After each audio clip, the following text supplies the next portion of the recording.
नमस्कार, मैं Sanjay Kirodiwal, lecturer in biology और अपने कर रहे थे बायोटेक्नोलॉजी। ये आज का लेक्चर वीडियो है वो +2 एग्रीकल्चर के बच्चों के लिए जो हिंदी माध्यम के बच्चे हैं वो अपने से जुड़ सकते हैं। इस लेक्चर वीडियो में अपने सीखने वाले हैं सामान्य परिचय और हिस्टोरिकल बैकग्राउंड, इतिहास क्या रहा है बायोटेक्नोलॉजी का या फिर जैव प्रौद्योगिकी का। अपने कुछ नाम पढ़ेंगे, कुछ वैज्ञानिकों के नाम, कुछ बुद्धिजीवियों के नाम, कुछ बायोटेक्नोलॉजिस्ट के नाम जिन्होंने महत्वपूर्ण कार्य किया है किस क्षेत्र में, जैव प्रौद्योगिकी या फिर बायोटेक्नोलॉजी के क्षेत्र में। लास्ट लेक्चर वीडियो में अपने क्या कर चुके हैं, लास्ट लेक्चर वीडियो में अपने पढ़ चुके हैं कि किस प्रकार से लास्ट लेक्चर वीडियो में अपने कुछ एग्जाम्पल लिए थे। उन एग्जाम्पल के बेस पर, उन उदाहरणों के बेस पर अपने सीखा कि वाकई में जैव प्रौद्योगिकी क्या है। एक मोटा मोटा अंदाजा अपने को मिल गया था। आज अपने और थोड़ा उसी लेक्चर वीडियो को और आगे प्रोसीड करेंगे, आगे बढ़ेंगे, जिसमें अपने कुछ की पॉइंट्स के ऊपर बात करने वाले हैं और ये पूरा फोकस रहेगा, पूरा अपना जो केंद्रित रहेगा, ये जो वीडियो है वो अपना केंद्रित रहेगा हिस्टोरिकल बैकग्राउंड यानी इतिहास के बारे में कि कौन कौन से वैज्ञानिकों ने क्या क्या कार्य किए और साथ में कुछ टर्म्स है, कुछ शब्दावली है जिनका अर्थ अपने को मालूम होना चाहिए। तो चलिए शुरू करते हैं। पहले लिखा हुआ है इन विट्रो कल्चर। किसको बोलते हैं इन विट्रो, और हिंदी में बात करें तो पात्रे संवर्धन। क्या बोलेंगे, पात्रे संवर्धन, इन विट्रो या फिर पात्रे संवर्धन। इसमें लिखा है पात्रे संवर्धन, इन विट्रो कल्चर। देखिए बाहर पौधे लगे हुए, एक मोटा सा उदाहरण ले लेते हैं अपने। बाहर पेड़ पौधे लगे हुए मिट्टी के अंदर लगते हैं, उन्हीं को अगर अपने लैब के अंदर लगाएं, पात्र के अंदर लगाएं, पेड़ पौधों का जो प्राकृतिक आवास है उससे हटाकर उसको लैब के अंदर तैयार किया जाए, पात्र के अंदर तैयार किया जाए, या कह सकते हैं फ्लास्क हो गया, बीकर हो गया, उनके अंदर अगर अपने लगाए उनको, तो इस विधि को क्या बोलेंगे, इन विट्रो कल्चर या पात्रे संवर्धन। इसी तरह से अगर शरीर के अंदर अपने अंग हैं, हृदय अपना, फेफड़े हैं, गुर्दे हैं, इन्हीं को अगर अपने लैब के अंदर कल्चर करवाएं, कल्चर करवाने का मतलब या संवर्धन करवाने का अर्थ है उनको निर्मित करवाना, तो उस विधि को क्या बोलेंगे, पात्रे संवर्धन। ठीक है, तो ऐसा ही काम अपने बायोटेक्नोलॉजी में करते हैं। सब कुछ आर्टिफिशियली करते हैं, मैनमेड होता है, कृत्रिम रूप से कार्य करते हैं। तो कृत्रिम रूप से कार्य करने का अर्थ है पात्रे संवर्धन, या कह सकते हैं प्राकृतिक आवास से बाहर कोई कार्य अगर करते हैं उसको बोलेंगे पात्रे संवर्धन।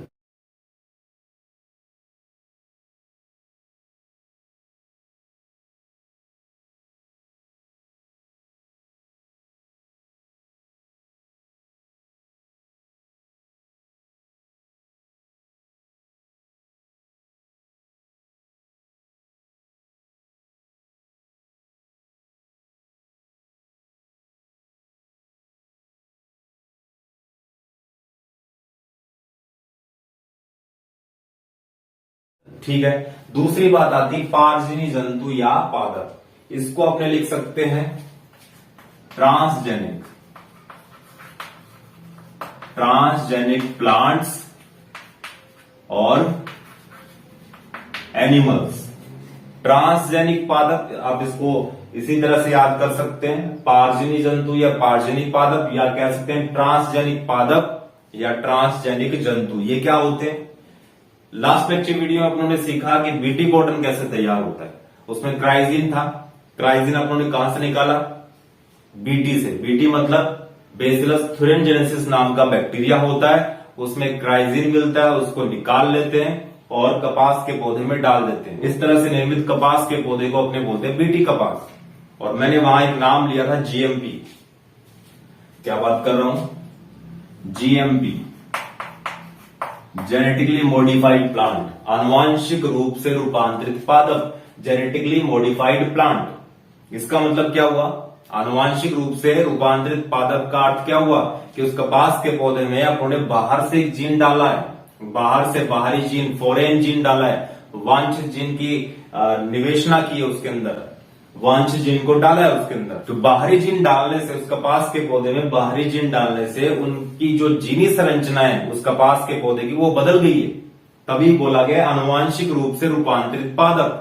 और अब वो तैयार है गुलाबी सुंडी से लड़ने के लिए, पिंक बॉलवर्म से फाइट करने के लिए। तो इस प्रकार उन्होंने कीट प्रतिरोधी पादप तैयार किए। तो ये उदाहरण है किसका? पारजीवी जंतु या पादप का। इसी तरह से जंतुओं में भी अपने क्या डाल सकते हैं? बाहरी वांछित जिनको निवेशित करवाया जा सकता है। तो नए जो जंतु या पादप तैयार होंगे, जिनके अंदर बदलाव किया उन्होंने, जिनकी जीनी संरचना में बदलाव किया है, उनको अपने बोलेंगे पारजीवी जंतु या पादप या ट्रांसजेनिक प्लांट्स और एनिमल्स।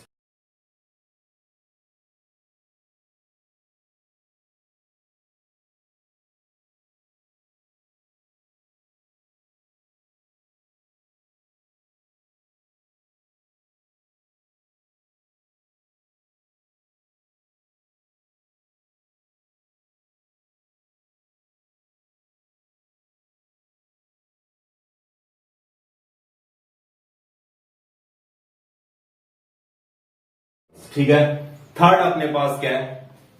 पादप जैव प्रौद्योगिकी। जैव प्रौद्योगिकी के बारे में अपने समझ चुके हैं। क्या करते हैं, एक बार फिर से रिपीट करवा देता हूं। जैव प्रौद्योगिकी का अर्थ है जैव प्लस प्रौद्योगिकी, बायो प्लस टेक्नोलॉजी। जो जीवित जीव हैं, जैसे कि सूक्ष्म जीव हो गए, पादप हो गए, जंतु हो गए, मनुष्य हो गए, इन सब के अंदर वाइटल एक्टिविटी चलती है, इन सब के अंदर जैविक परिघटनाएं चलती है और उनके फलस्वरूप उपयोगी पदार्थ बनते हैं, उपयोगी प्रोटीन बनता है। उसी प्रोटीन को अपने तकनीक की सहायता से निकाल लेते हैं और मानव कल्याण के लिए प्रयोग में लाते हैं। तो ये तकनीक, ये विधि क्या है, ये तरीका क्या है? जैव प्रौद्योगिकी। वही तरीका जब अपने किसी पादप के ऊपर आजमाते हैं, पादप के ऊपर एक्सपेरिमेंट करते हैं, तो उसको बोलते हैं पादप जैव प्रौद्योगिकी। क्यों करते हैं? वही उदाहरण ले लो आप, जिस तरह से बीटी कॉटन है, वो क्यों तैयार किया गया? ताकि वो गुलाबी सुंडी से अपने आप लड़ पाए। कीट प्रतिरोधी पादप तैयार करने के पीछे कीट प्रतिरोधी पादप तैयार करना अपना मुख्य उद्देश्य था, जो कीट से अपने आप लड़े। क्राइजीन डालने से क्या होगा? वो क्राइजीन उस पादप के अंदर जाकर क्राई प्रोटीन बनाएगा और जैसे ही पिंक बॉलवर्म या गुलाबी सुंडी उसको खाने की कोशिश करेगा, तो उसके मिडगट में, उसके मध्यांतर में जाने के बाद वो क्राई प्रोटीन सक्रिय होगा और उसकी आंतों को फाड़ डालेगा, उसकी मृत्यु हो जाएगी। तो ये काम क्यों किया आपने? उस पादप को अपने जीएमपी क्यों बनाया? उस पादप के अंदर अपने क्राइजीन क्यों डाला? ताकि वो अपने आप लड़ पाए किससे? गुलाबी सुंडी से, और उत्पादनशीलता है वो बढ़ पाए। तो पादपों के अंदर गुणवत्ता सुधार करना या उनकी उत्पादनशीलता को बढ़ाने के लिए जैव प्रौद्योगिकी का प्रयोग किया जाता है। उस शाखा को बोलेंगे पादप जैव प्रौद्योगिकी। समझ में आया होगा? अगली बात करते हैं प्राचीन जैव प्रौद्योगिकी और एक आधुनिक जैव प्रौद्योगिकी है। दो अलग अलग शब्द है, दो अलग अलग शाखाएं बन गई। कह सकते हैं जैव प्रौद्योगिकी है वो दो शाखाओं में बांट रखी है, या कहा जा सकता है कि एक वो भाग है जैव प्रौद्योगिकी का जिसको प्राचीन, जो पुराने समय से चली आ रही है, उसको बोलते हैं प्राचीन जैव प्रौद्योगिकी। और ये जो अपना वर्तमान समय है, रिसेंट टाइम है, उसमें जो उन्होंने जैव प्रौद्योगिकी में कार्य किए हैं उनको रखा जाएगा किसमें? आधुनिक जैव प्रौद्योगिकी में। इसके कुछ उदाहरण है दोनों के, इससे आप समझ जाओगे कि आधुनिक जैव प्रौद्योगिकी और प्राचीन जैव प्रौद्योगिकी में फर्क क्या है। तो पहले बात कर लेते हैं प्राचीन जैव प्रौद्योगिकी। पुरानी तकनीकें हैं जैव प्रौद्योगिकी की, उनकी बात कर लेते हैं। ये जो प्राचीन जैव प्रौद्योगिकी शाखा है वो पूरी तरह से बेस्ड थी, पूरी तरह से केंद्रित थी किसके ऊपर? सूक्ष्म जीवों की जो क्रियाविधि होती है, सूक्ष्म जीवों की जो एक्टिविटी होती है, सूक्ष्म जीवों की जो गतिविधि करते हैं, वो सूक्ष्म जीवों का जो मेटाबॉलिज्म है, उपापचय क्रियाएं करते हैं, सब कुछ सूक्ष्म जीवों पर ही केंद्रित था। सूक्ष्म जीवों की जो उपापचय जो क्रियाएं होती हैं, जो शरीर के अंदर चलती रहती हैं, उन्हीं उपापचय क्रियाओं के फलस्वरूप कुछ उपयोगी पदार्थ बनते हैं जो अपने मानव कल्याण के लिए प्रयोग में लाते हैं। जिस तरह से उदाहरण के तौर पर अल्कोहल, पेनिसिलिन, सिट्रिक अम्ल का उत्पादन करना। क्या क्या लिख रहा हूं, ये उदाहरण आपको याद रखने हैं। पहला कौन सा है? अल्कोहल। अल्कोहल का उत्पादन करना, शराब का उत्पादन करना, इथाइल अल्कोहल जिसको बोलते हैं।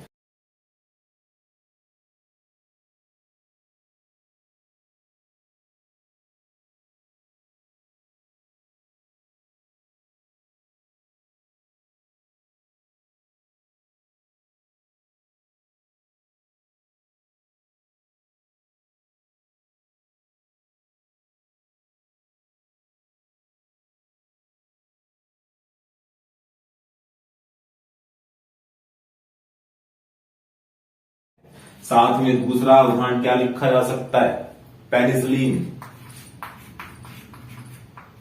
पेनिसिलिन ये क्या होता है, ये एंटीबायोटिक है। बहुप्रचलित सर्वप्रथम खोजी गई एंटीबायोटिक प्रतिजैविक जो खोजी गई वो कौन सी थी, पेनिसिलिन थी।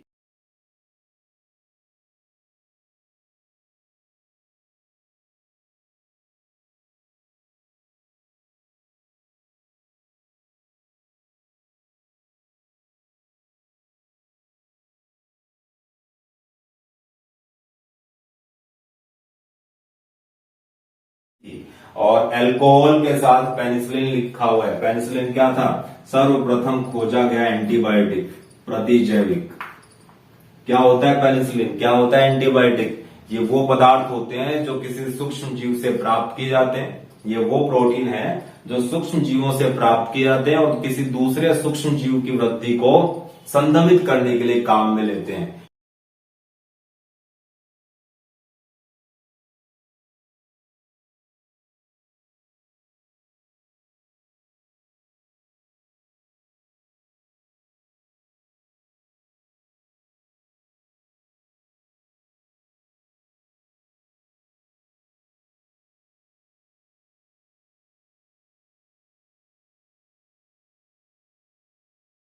इसका अर्थ ये हुआ कि किसी एक सूक्ष्म जीव का प्रोटीन है वो दूसरे सूक्ष्म जीव के लिए घातक होता है। और इसी धारणा पर, इसी अवधारणा पर काम कौन करता है, एंटीबायोटिक या इसको क्या बोलते हैं, प्रतिजैविक। और सबसे पहला खोजा गया जो एंटीबायोटिक था वो था पेनिसिलिन। अल्कोहल का उत्पादन कर सकते हैं, पेनिसिलिन का उत्पादन किया गया। और सिट्रिक अम्ल, एक उदाहरण और आता है, सिट्रिक अम्ल का उत्पादन भी प्राचीन जैव प्रौद्योगिकी के अंतर्गत आता है, जिसका मुख्य आधार क्या है, सूक्ष्म जीव, उनकी क्रियाविधि, उनकी उपापचय क्रियाएं। ठीक है। अब दूसरी बात करते हैं अपने आधुनिक जैव प्रौद्योगिकी। इसके अंदर क्या आता है, इसके अंदर अपने काम में रहते हैं पीटीसी। ये आज के तरीके हैं, बस हुआ कुछ नहीं है, इन्हीं को, इसी प्राचीन जैव प्रौद्योगिकी को और एडवांस कर दिया गया है। और इसको अपने, इसका उदाहरण क्या होगा, plant tissue culture, PTC, ATC, plant tissue culture, animal tissue culture. इसमें क्या करते हैं, पादप का सबसे छोटा भाग, यहां तक कि कोशिका से भी एक नया पादप तैयार करने की जो कला है उसको बोलते हैं प्लांट टिश्यू कल्चर, पादप उत्तक संवर्धन। इसी तरह से जंतु उत्तक संवर्धन, एनिमल टिश्यू कल्चर, जिसमें अपने जंतु का कोई उत्तक लेते हैं और उसको कृत्रिम माध्यम में, जिस तरह से मैंने बताया था, पात्रे संवर्धन करते हैं। और जंतु के जो अंग होते हैं वो पूरा अंग अपने तैयार किया जा सकता है, किसके माध्यम से, एटीसी के माध्यम से। ठीक है। और क्या हो सकता है इसके अंदर, पीटीसी और एटीसी के बाद में, इंसुलिन, जाना माना बात की थी अपनों ने, इंसुलिन। इंसुलिन वो हार्मोन है जो अपना अग्नाशय स्रावित करता है और शरीर के अंदर जो शर्करा का स्तर है उसको नियंत्रित रखता है, वरना इसकी कमी से क्या हो जाता है, डायबिटीज, मधुमेह। तो ये भी अपनों ने सीखा कि जैव प्रौद्योगिकी के अंतर्गत अपने बना सकते हैं। ई कोलाई का यूज करते हैं इसमें, होस्ट सेल या फिर जो परपोषी कोशिका होती है, ई कोलाई काम में ली जाती है, जो कि एक बैक्टीरिया है, उसके अंदर अपने इंसुलिन बनाने वाला जीन है वो क्या करवाते हैं, निवेशित करवाते हैं और उससे बहुत सारी कॉपी तैयार होती है उस जीन की, और वो जीन आगे चलकर इंसुलिन का उत्पादन करने लग जाता है।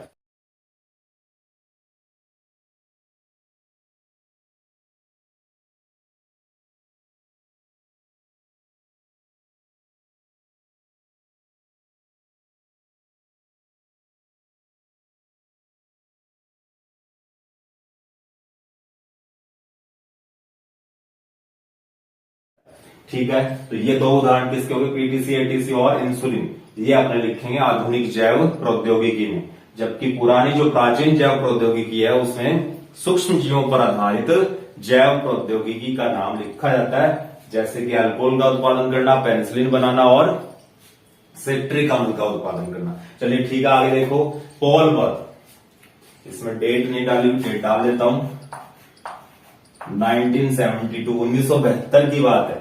पॉल बर्ग को क्या बोला गया है, आनुवांशिकी अभियांत्रिकी के पिता, इनको बोला गया है आनुवंशिकी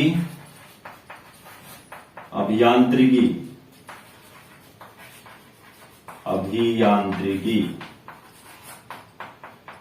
के जनक या पिता। किनको बोला गया, पॉल बर्ग को आनुवांशिकी अभियांत्रिकी के जनक। ये क्या चीज है, जब जीन के अंदर, डीएनए के अंदर, गुणसूत्रों के अंदर काट छांट करके या नया जीन डालकर एक नया डीएनए तैयार किया जाता है, तो उस तकनीक को बोलते हैं आनुवांशिकी अभियांत्रिकी। वो आगे पढ़ेंगे डीपली, उसके सिद्धांत पढ़ेंगे। तो कह सकते हैं आनुवांशिकी अभियांत्रिकी एक शाखा है, एक तकनीक है, एक विधि है, किसकी, जैव प्रौद्योगिकी की एक विधि है, एक तरीका है, जिसमें अपने दो अलग अलग प्रजाति के डीएनए को मिलाकर एक नया डीएनए तैयार करते हैं। ठीक है, तो उसके जनक सबसे पहले वो काम किसने किया, पॉल बर्ग ने 1972 में। उन्होंने आरडीटी का निर्माण कर लिया। आरडीटी जिसको अपने आनुवांशिकी अभियांत्रिकी बोलते हैं, रिकॉम्बिनेंट डीएनए टेक्नोलॉजी, दूसरे शब्दों में बात करें तो। विधि का प्रतिवेदन, इस विधि को इजाद किसने किया, पॉल बर्ग ने 1972 में। जीन के अंदर काट छांट करके नया जीन तैयार करना, नया डीएनए तैयार करना, वो किसने सिखाया, पॉल बर्ग ने 1972 में। इसलिए इनको बोलते हैं आनुवांशिकी अभियांत्रिकी के जनक। एक नाम और आता है, वहां लिखा हुआ है Stanley Cohen and Herbert Boyer. ये 1973 की बात है, 1973। हिंदी में और लिख देता हूं, स्टैनले कोहन, यहां लिख देते हैं स्टैनली भी बोला जा सकता है, स्टैनले बोल सकते हो, स्टैनली कोहन। और दूसरा एक नाम और है, Herbert Boyer, Herbert Boyer, short में लिख सकते हैं कोहन एंड बोयर। ये दो वैज्ञानिक थे जिन्होंने 1973 के अंदर क्या काम किया, साल्मोनेला टाइफी, क्या बात कर रहा हूं, साल्मोनेला टाइफी, जो कि टाइफॉइड कोज करता है, जिसकी वजह से टाइफॉइड होता है, अपने को बुखार होता है। दूसरा नाम क्या है, ई कोलाई, जिसको मैं बार बार बोल रहा हूं। ये दो अलग अलग प्रजाति के क्या है, बैक्टीरिया है, जीवाणु। इनका जीन आपस में मिक्स करवाया उन्होंने, जीन आपस में संयोजित करवाकर एक नया जीन तैयार किया, एक नया जीव तैयार किया। तो कह सकते हैं सबसे पहला जो ट्रांसजेनिक जीव था, पहले मैं बात कर चुका हूं, पार्जनी जंतु या पादपगा, या इंग्लिश में बोलते हैं ट्रांसजेनिक प्लांट या एनिमल। वो सबसे पहले वो ट्रांसजेनिक जीव किसने तैयार किया, हर्बर्ट बोयर और स्टैनले कोहन ने 1973 में। और किस पे काम किया, यहां लिख देता हूं, हर्बर्ट बोयर और स्टैनले कोहन ने काम किया। किसके ऊपर काम किया, अपने कहेंगे salmonella, salmonella typhi, salmonella typhi, और दूसरा क्या है, दूसरा बैक्टीरिया है ई कोलाई। इन दोनों के जीन को आपस में मिलाया, संयोजित करवाया और एक नया जीन तैयार किया है, कह सकते एक नया जीव तैयार किया इन दोनों के डीएनए को मिलाकर। और वो पहला ट्रांसजेनिक एनिमल था या ट्रांसजेनिक प्लांट था, या जो भी आप मानो, वो ट्रांसजेनिक जीव था सबसे पहला, पार्जनी जंतु या पार्जनी पादप जिसको बोलते हैं। तो ये सबसे पहला प्रयोग किसने किया, स्टैनले कोहन और हर्बर्ट बोयर ने। तो जब पूछा जाए कि सबसे पहला रिकॉम्बिनेंट डीएनए, आरडीएनए किसने तैयार किया, तो नाम आएगा किसका, किसका, स्टैनले कोहन और हर्बर्ट बोयर का 1973 में। जिसको अपने कह सकते हैं, क्या कह सकते हैं, उन्होंने काम किया, साल्मोनेला टाइफी और ई कोलाई, दो बैक्टीरिया के जीन को आपस में मिलाया और पहला आरडीएनए तैयार किया। किसकी बात कर रहा हूं, आरडीएनए, इसको पुनर्योगज डीएनए भी बोला गया। यहां पर अपने बात करेंगे पुनर्योगज डीएनए, पुनर्योगज डीएनए या आरडीएनए। आर का बनता है रिकॉम्बिनेंट, हिंदी में बोलते हैं उसको पुनर्योगज। या रिकॉम्बिनेंट डीएनए क्या होता है या आरडीएनए क्या होता है, दो अलग अलग प्रजातियों के डीएनए को आपस में संयोजित करके नया डीएनए जो तैयार होगा उसको बोलते हैं पुनर्योगज डीएनए या आरडीएनए या रिकॉम्बिनेंट डीएनए। और वो सबसे पहले किसने तैयार किया, ये आरडीएनए या रिकॉम्बिनेंट डीएनए या पुनर्योगज डीएनए किसने तैयार किया, हर्बर्ट बोयर और स्टैनली कोहन ने 1973। और अगर पूछा जाए कि आनुवंशिकी अभियांत्रिकी के जनक कौन है तो अपना नाम आएगा पोल बर्ग 1972। ये वो इंसान थे जिन्होंने सबसे पहले आनुवंशिकी अभियांत्रिकी की खोज की, या कह सकते हैं आनुवंशिकी अभियांत्रिकी के तरीके बताए हमें किस तरह से जीन में काट छांट की जाती है, तो नाम आता है पोल बर्ग का। उसके बाद आनुवंशिकी अभियांत्रिकी क्या है उसके बारे में बोल चुका हूं बहुत बार, अभी मैंने बताया दोबारा कि जीन के अंदर काट छांट करेंगे, आनुवंशिक पदार्थ के अंदर जब काट छांट की जाती है नया डीएनए तैयार किया जाता है, इसका उत्पाद क्या बनेगा, पुनर्योगज डीएनए। जो नया डीएनए काट छांट करने के बाद नया डीएनए तैयार करेंगे उसको अपने पुनर्योगज डीएनए बोलते हैं। ये दोबारा से तैयार किया गया डीएनए, और इस विधि का नाम है आनुवंशिकी अभियांत्रिकी, जिसके अंतर्गत अपने पुनर्योगज डीएनए तैयार करते हैं। लास्ट में बच गए अपने कैरी बी मुल्लिस, क्या लिखा हुआ है हिंदी में और लिख देते हैं इसी नाम को, कैरी बी मुल्लिस। आजकल एक नाम चल रहा है कोरोना के रिगार्डिंग, कोरोना की जब बात की जाती है, कोरोना टेस्ट की बात की जाती है तो वहां आता है आरटीपीसीआर। किसका नाम लिखते हैं अपने, आरटीपीसीआर। अगर इसको पूरा फैलाकर लिखें तो ये आर का बनेगा यहां पर रिवर्स, टी का बनेगा ट्रांसक्रिप्टेज या ट्रांसक्रिप्शन, पीसीआर का बनेगा polymerase chain reaction, polymerase chain reaction. ये वो विधि है जिसके अंतर्गत अपने कोरोना की जांच करवाते हैं, कोविड-19 की। अपने सिर्फ इतना याद रखेंगे फिलहाल के लिए, आरटी को एक बार भूल जाओ, ये एडवांस्ड हो गया। तो पीसीआर की खोज की, तो इस पीसीआर की खोज किसने की, पॉलीमरेज चेन रिएक्शन। वाकई में एक मशीन है, एक डिवाइस है जिसकी खोज सबसे पहले की कैरी बी मुल्लिस ने। और ये एक ऐसी युक्ति है, ऐसा उपकरण है जिसके माध्यम से अपने वांछित जीन की हजारों लाखों कॉपियां तैयार कर सकते हैं, और उसका साइज, उसका लेंथ, उसकी लंबाई भी बढ़ाई जा सकती है। तो वो सबसे पहले किसने इजाद किया, इसका निर्माण किसने किया, कैरी बी मुल्लिस ने 1983 में। डेट और डाल देते हैं 1983 के अंदर सबसे पहले कैरी बी मुल्लिस ने इस मशीन का आविष्कार किया, जिसके अंदर अगर अपने वांछित जीन, जिस तरह से क्राइजीन था, अगर उसको डाल दें तो अगर वो सिंगल है तो उसकी लाखों कॉपियां अपने को मिल सकती है एक ही समय में, और साथ में उसकी लेंथ, उसकी लंबाई भी बढ़ जाती है। तो कैरी बी मुल्लिस का नाम लिया जाता है पीसीआर के संदर्भ में।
Polymerase chain reaction.